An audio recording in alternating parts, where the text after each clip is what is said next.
Thank you, Kate. There are reports that the administration is going to require COVID vaccines for undocumented migrants at the southwest border, just as Title 42 is expected to end and right after the fourth shot got FDA approval.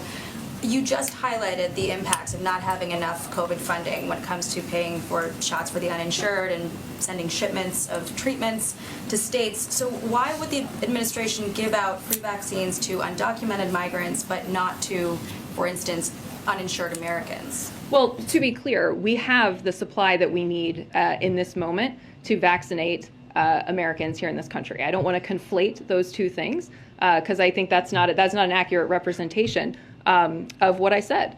We have the supply that we need to vaccinate Americans. What we are asking for is funding to prepare for future eventualities and to ensure that we have what we need as we move forward.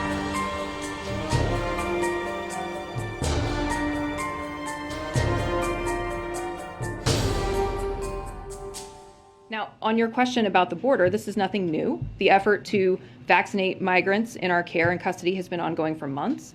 ICE has been providing vaccines to migrants since the summer of 2021, and we're always assessing the situation and addressing protocols based on changing CDC guidance. But in order to ensure the safety of border communities, and the workforce, and the migrants themselves, DHS is now requiring age-appropriate vaccinations for non-citizens who are taken into Border Patrol custody. But again, this is consistent with overall CDC guidance for those entering the country, be it by air or land. And we know that vaccinating people is the best way to protect from the virus and to protect against the spread of the virus. Can you clarify that the New York Times story framed it as something that was about to get underway in certain sectors of the southwest border? Is this requirement for a vaccine?